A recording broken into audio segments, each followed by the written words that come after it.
Hello guys, my name is Valter. I am from the FluxNode core dev team, and as promised, today I am going to make a quick short video to show you how to host FluxNode on a Raspberry Pi 4B. Okay, there are different versions of this device. With different, the difference is the amount of RAM available. So you have two options. You can buy the one with 4 gigabytes, and with that one you will only be able to host a Cumulus node on the network. But if you buy the 8 gigabyte version, that version will be able to host a Cumulus node or a Nimbus node. Okay, so very quick, what do you need? The Raspberry Pi 4B. Okay, I have bought the 8 gigabyte version. I also think that will have a higher resale value in the future if I want to sell it, and I suggest you to buy a good case, not the official one from the Raspberry Pi, because this is an all closed case, and with this your Raspberry Pi will get really hot and will start throttling. So don't buy the original, the official case from Raspberry Pi. Search on the web, there are several different solutions.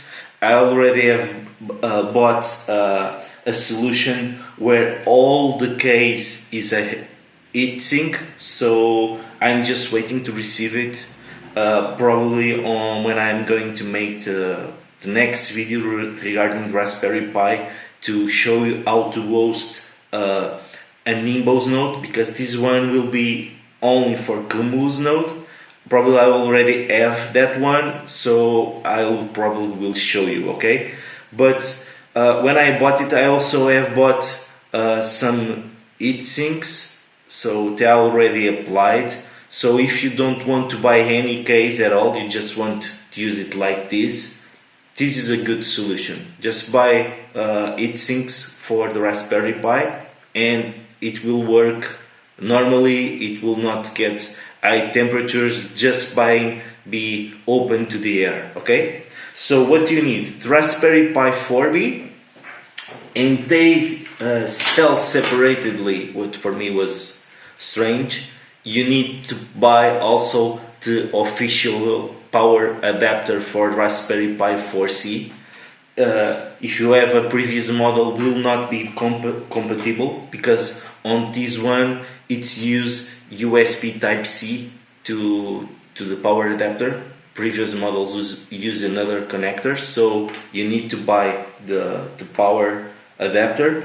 And what else did I bought? I also have bought a micro HDMI converter. Yes, because on the Raspberry Pi 4B there are two outputs for connect your monitor or TV, and they are both micro HDMI. So I have bought a converter from micro HDMI to HDMI, so it's easier for me to connect to the monitor or a TV. So you will need this just only for the installation process, because on my case, what I'm going to show you, I will install the Ubuntu server, and I will only need it to the install process, because after it's connected to the local internet and I connect to it by SSH. So I will not use ever again connected to a monitor. So these are the things that you need to buy, and also what you will need is a micro SD card. I suggest you to buy a good micro SD card. If you go read reviews about the Raspberry Pi, most of them fail after some time, because the micro SD card are from a fake company and they are not good and they start failing. So I suggest you to buy a good micro SD card. I will put on the description a link for what I am using, and it needs to have at least 64 gigabytes of space of storage. Okay, so micro SD card usually comes with a SD card adapter. It's needed in my case because we will install the Ubuntu server, in my case, using the adapter. If in your case you don't have at home old laptop or a new laptop that have a SD card reader, you will also have to buy a USB adapter that can read SD cards. Okay, in my case I have an old laptop that reads SD cards, so that is what I'm going to use. So when you receive it, it's going to be already formatted. You don't need to do anything regarding that, but on the guide I will show you if for example you already had a micro SD card at home with this space and you want to use it, we need to first to format it properly to install the Ubuntu server. Okay, so I will now show you in this case how to format it and how to install the Ubuntu server on this little micro SD card. Okay, I already have attached the SD card to this laptop. There are several different tools that you can use depending on your operating system to format the SD card. I am using the mini tool partition wizard, so I'm going to open it. Okay, and it will show all the disks that are on this laptop and also the SD card. In this case, the SD card is shown below here as disk 2 with 59 gigabytes. So what I'm going to do is I'm going to select it and I'm going to select delete all partitions. It's asking me, okay, are you sure that you want? Yes, I want. Okay, it's already show all the space unallocated. And now what I'm going to do is right click again on it and choose create. Create, it will ask me to create a new partition. I will label it, but you don't need to. Pi 4. Okay, and file system you can use NTFS. All the rest you don't need to change anything. I'm just going to press OK. Okay, right now I don't know if you can see it probably, but it shows on operation pendings the two things that I request. So it's the delete all the partitions on disk 2 and create a new partition on disk 2. I will do the apply. It's saying that you should close any other applications that you have running before you continue. I will press OK, and it will delete the partitions and create a new one completely clean. Okay, so all the steps that I'm going to show you on this video, they are all on the Medium guide that I will put on the video description, so you can follow the Medium guide.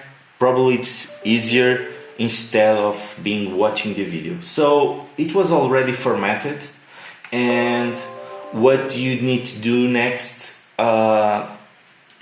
it's on the Medium. I'm not going to show you in here, or I can show you. You need to go to Raspberry org site and download the imager for your operating system where you want to format the SD card or install the operating system on the SD card.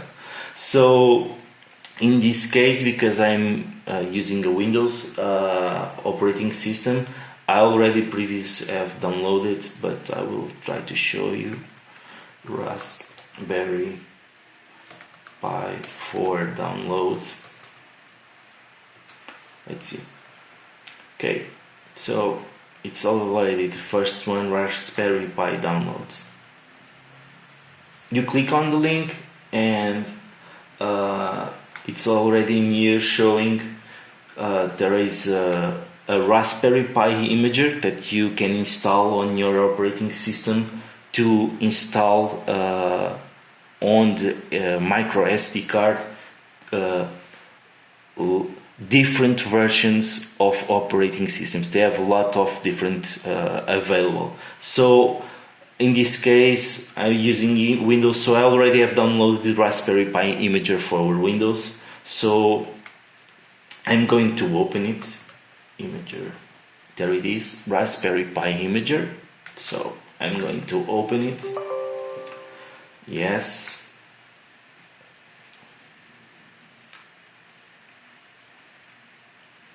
Okay, it's now open, and you just need to do two things. First, select operating system. Second, choose where you want to install it.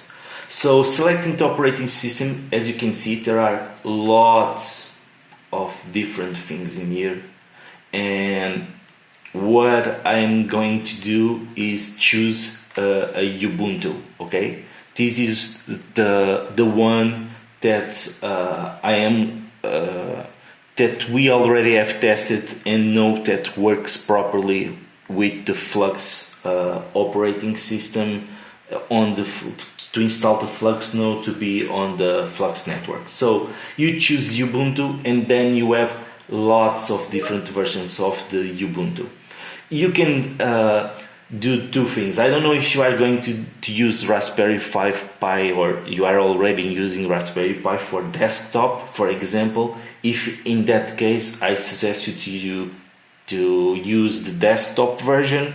But in my case, I just wanted to use it as a server. It will be used just for the FluxNode, nothing else. So what I'm going to do, I'll scroll a little bit, and I have in here the Ubuntu server 20.10 64-bit server.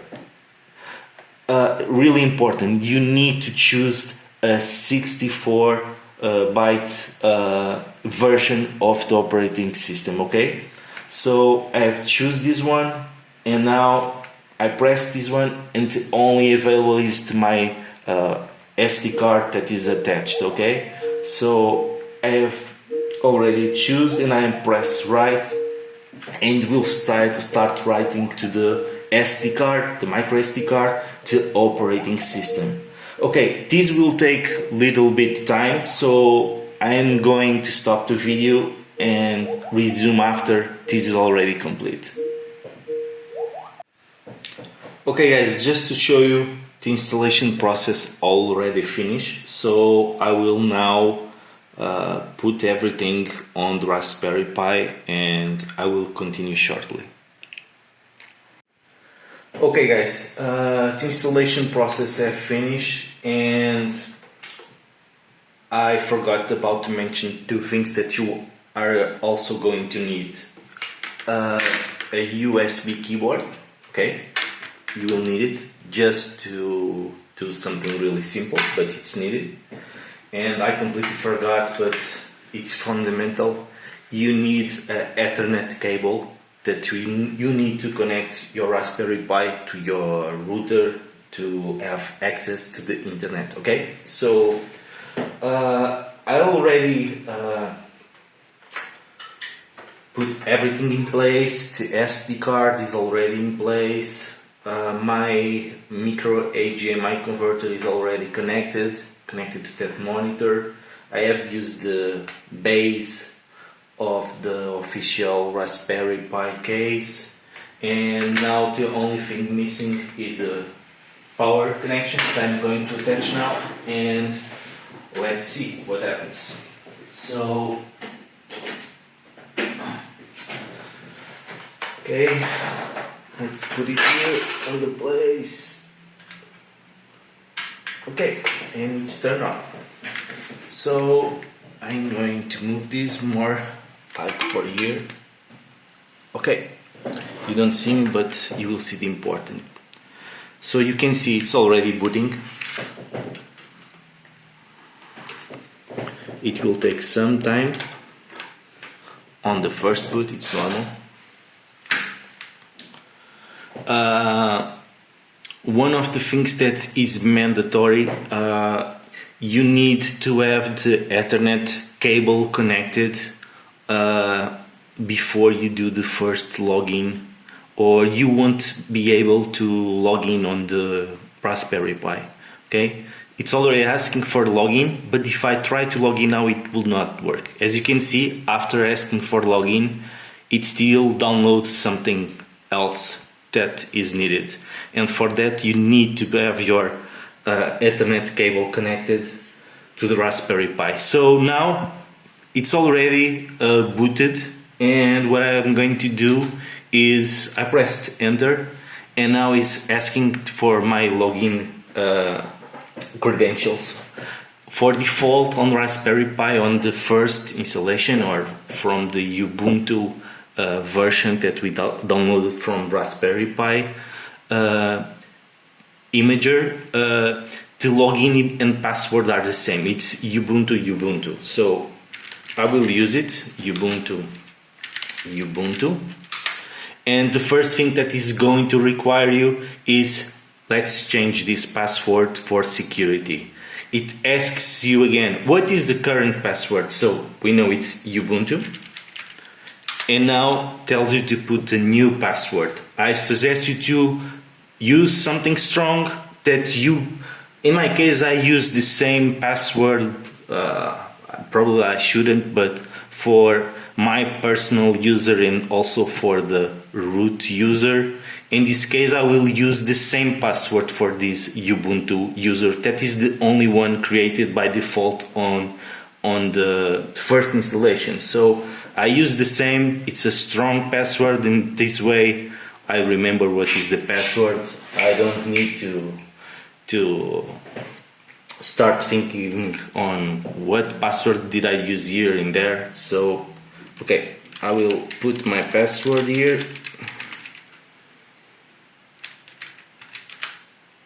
Retype it again.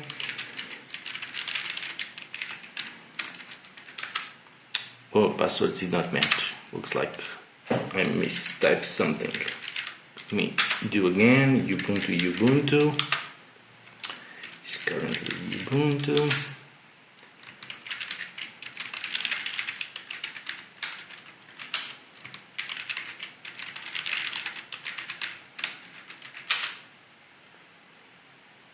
Okay, and that's it. We are now logged in, and now the only thing that matters now is after you first log in, you will see here what for me is the important part. What is the local IP address to your Raspberry Pi?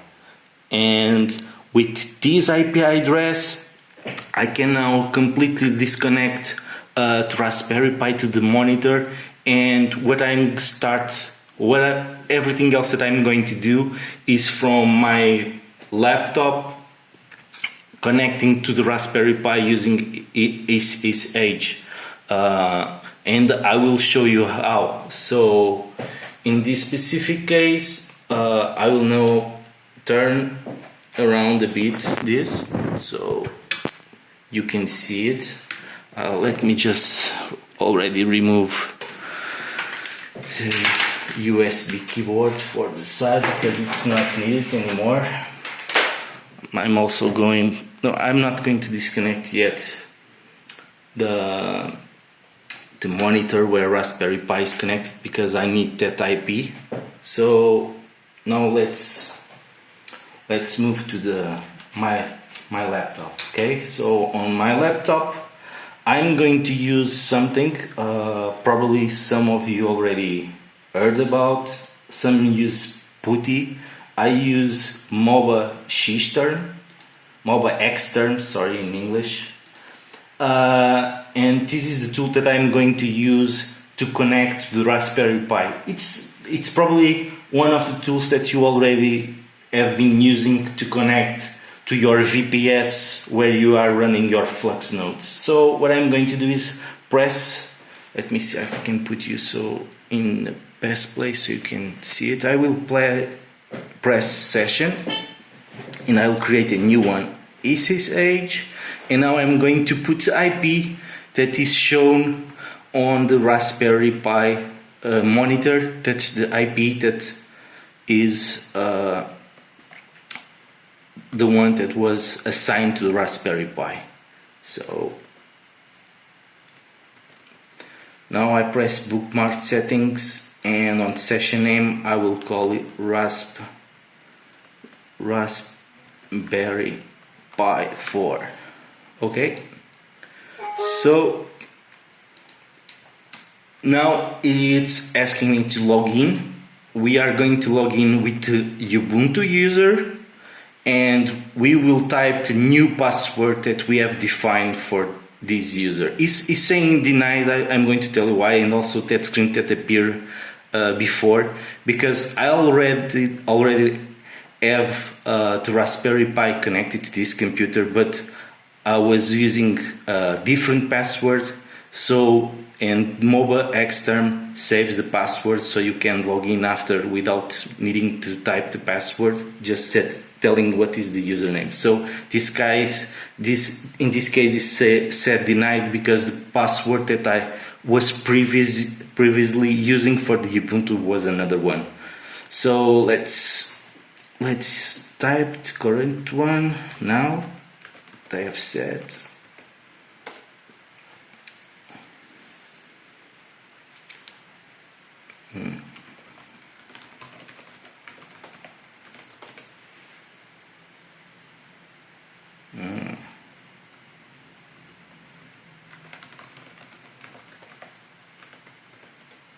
Aha, sorry.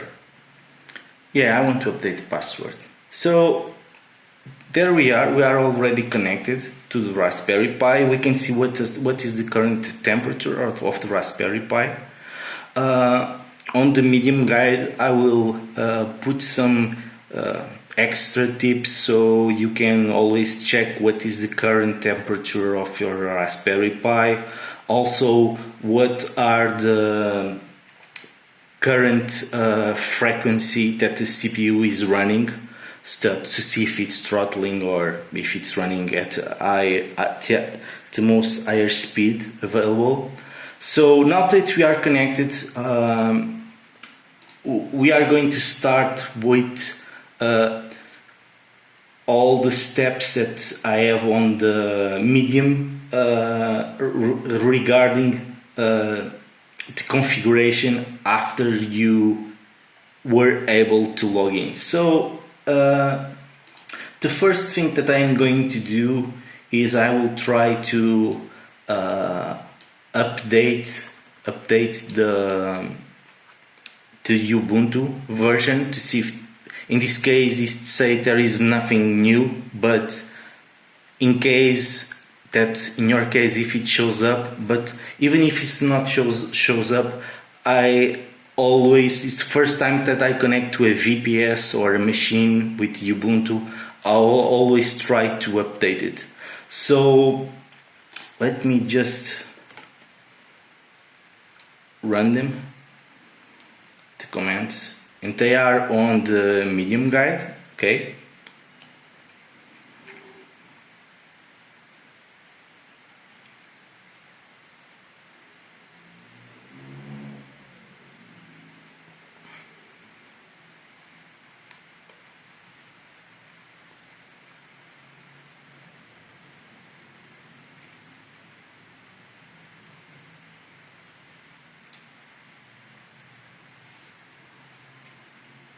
okay, it's done. Now let's do the second command, that it's upgrade.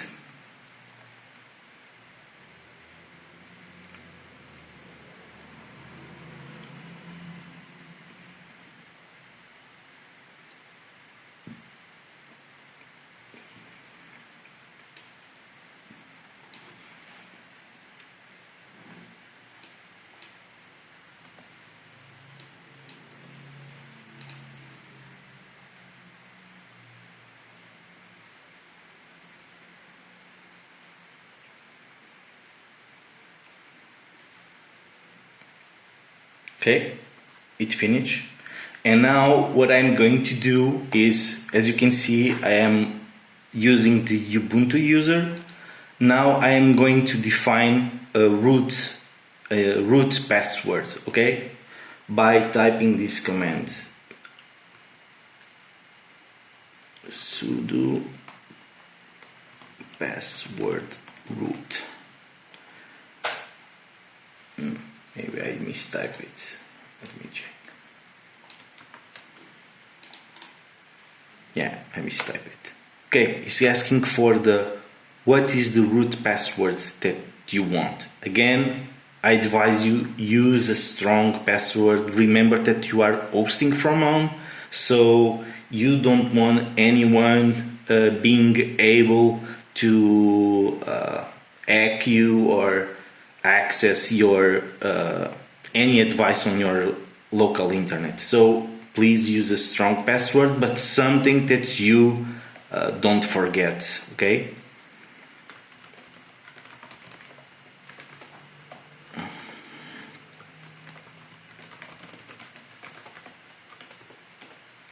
Okay, the password was updated successfully, and now what I'm going to do is I'm going to change to the root user. Instead of using the Ubuntu one, I'm going to change to the root user. Something that is not available on the Ubuntu version that is installed on the Raspberry Pi, it's not possible to log in on the machine as root. It's I believe a safety mechanism. So, but you don't need it. For what we are going to do, there is no need to log in on the machine as the root. You have the Ubuntu user, and after you install the FluxNode, you will have your own personal user. That's what you always are going to use after, okay? So right now, let's change to the root user. It's asking for the password. There it is, and you can see now I am with the root user. Okay, something that I'm going to do now that for me it's also important. We already have executed the commands to update the Ubuntu version to see if there is any update available, but also something that I think it's really important, it's to check if the Raspberry Pi firmware is the latest one, if it's updated or not. So what I'm going to do now is I'm going to execute a lot of commands to make sure that the firmware version of the Raspberry Pi it's the latest one available. Okay, so I'm going to start. All the steps are on the medium, so you just need to follow them. Okay. That's from where I'm copying pasting for here, so it will be easier for you guys to follow.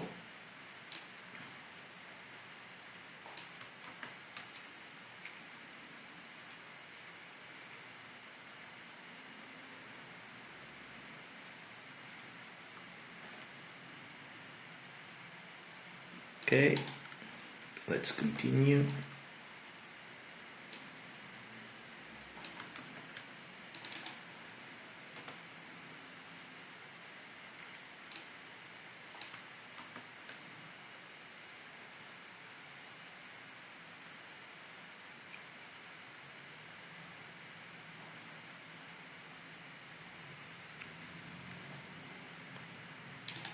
Done.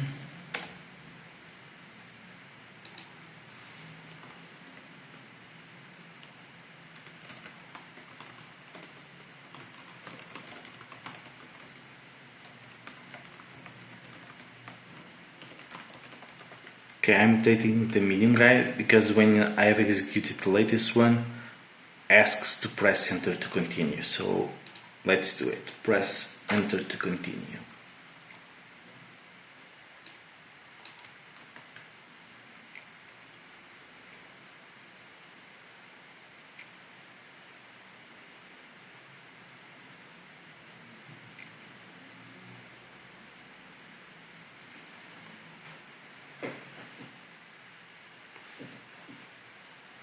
I'm also going to put this a little bit bigger. Okay, so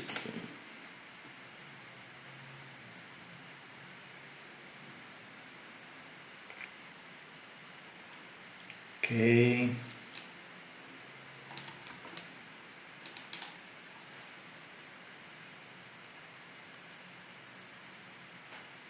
And we are almost done.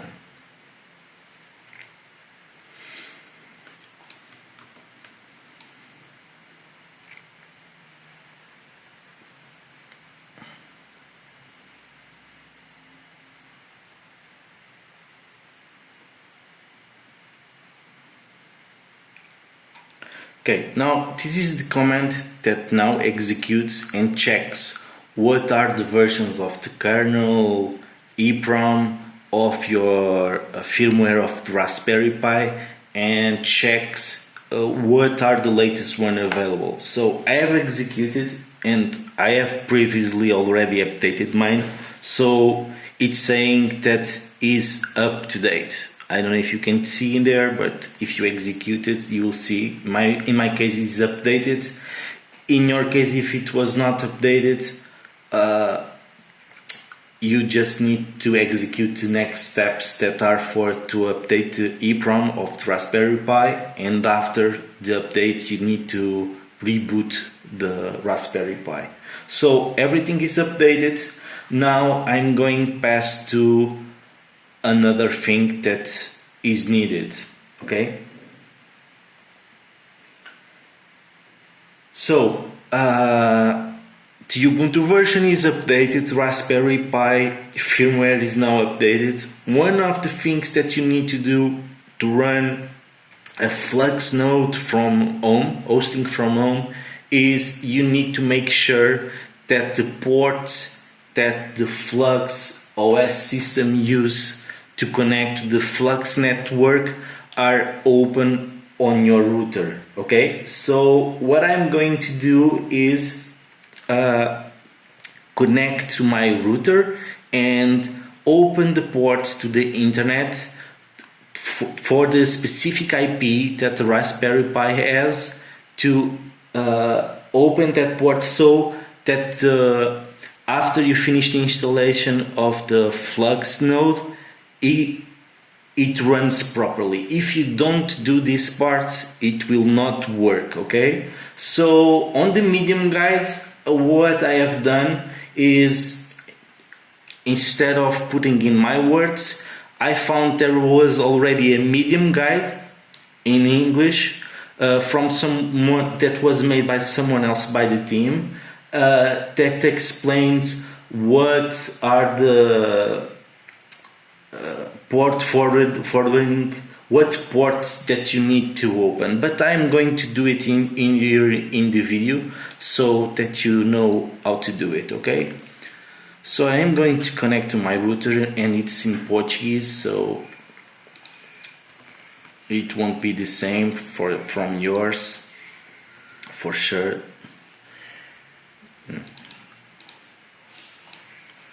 Mistyped. There is the English version. Let's log in English version. Okay, I'm already connected to my router. I'm now going to the security part, and in this case is on the access. I already know this part. Okay, I have done this previously, so it's already in here, but basically I'm just going to copy the IP of the Raspberry Pi so it's quick. I'm going to close it, delete, and I'm going to create a rule again. On my router device, you need to define a name for it. I'm calling Flux. You put the internal IP that is going to use this rule, so it's the IP from the Raspberry Pi, and you put what are the ports that you want to open the access, and it's from this one to this one. What's the protocol? Sorry, I mistyped here. The protocol is both to TCP UDP. Okay.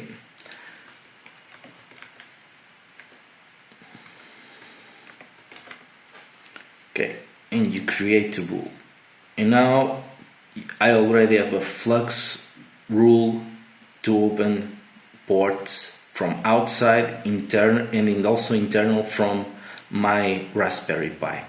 So in here we are done.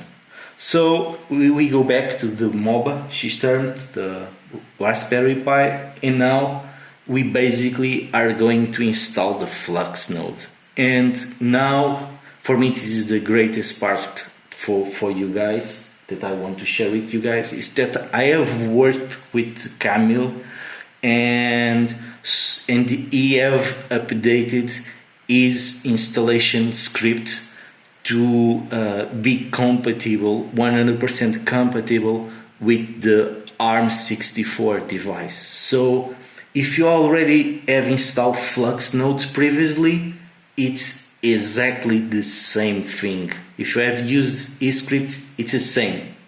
There is nothing different on the installation. If you are new to this, what I have done is I have put on the Medium a link to another Medium guide where someone else from the team made an excellent setup guide how to install a FluxNode. So on this part I'm not going to go entering big details, the part of you need to send 10,000 or 10k flux to an address, then the part of the Zell core and all of that. I'm going to leave to that specific Medium, and I also am going to put a link. There is on the Medium also a link to the video made by Goose, where he explains how to do it, how to set up. In this case, it will be called Zellnode, but because now we are changing to Flux, so I'm going to create a FluxNode. Okay, so if you already have used the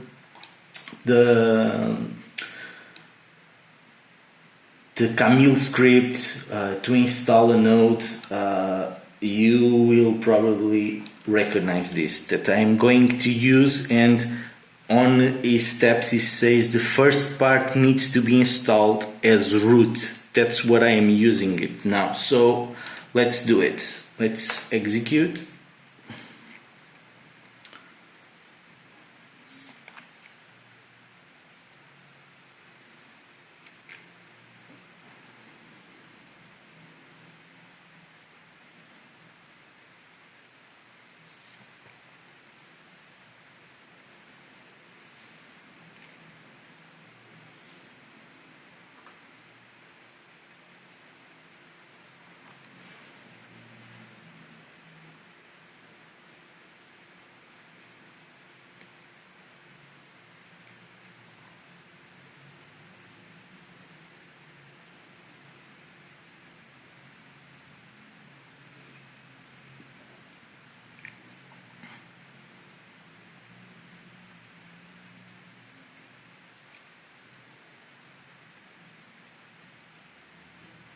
Okay, there it is, the multi-box that you should be already familiarized. So with the root user, the first thing that you need to do is install Docker. So you press 1 and press enter. And the first thing that is going to ask you is, what is the username that you want to use for the FluxNode? So you specify your username that for now on you will use to log in on the Raspberry Pi. Okay, in my case I will use my, that you probably are more familiar in the Discord if you follow Flux, my ID. So this will be my username. Now it's asking for my password. To create the password, again, don't forget to use something strong.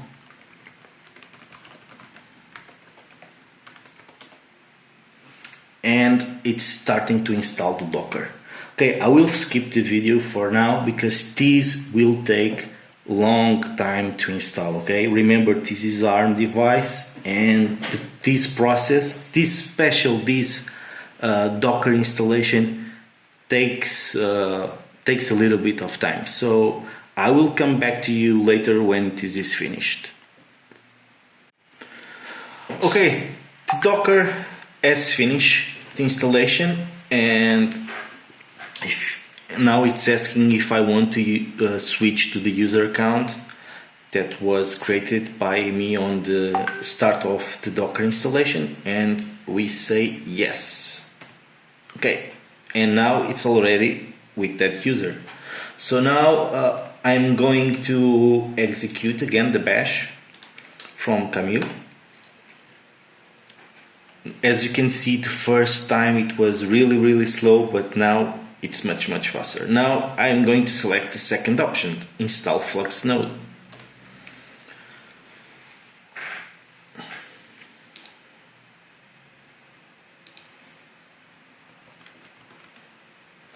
Okay, it's asking my sudo password. Let's type our password.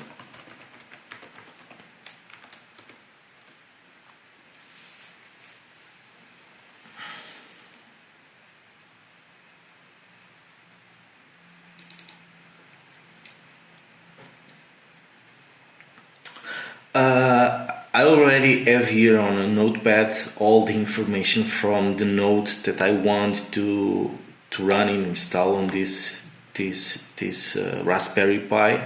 So, but you just need to follow the guide, and in this case, the one that I mentioned on the installation for this Raspberry Pi.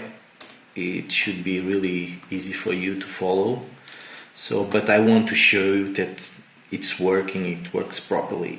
Say yes. Let's create a swap file.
Okay, it's already starting.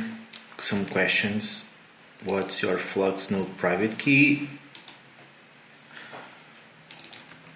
What's the collateral? And the index was 0.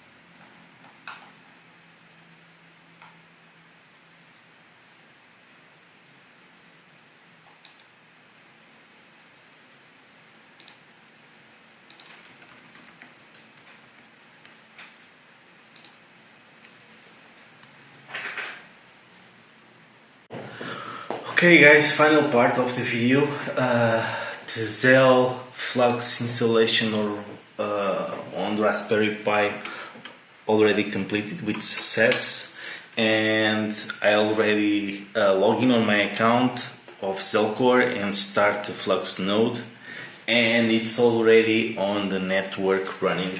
I can show you here, it's already showing status Cumulus, so it passed the benchmark, and basically Flux is working correctly. Okay,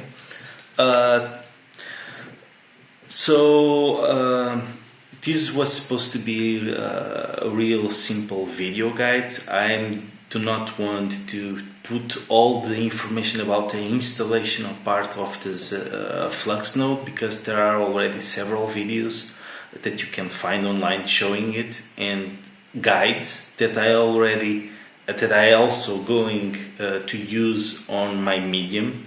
So I hope you have enjoyed and learn how to do it, and in a few days I will make a new video showing what is needed to run a Raspberry Pi 4B, the 8GB version, to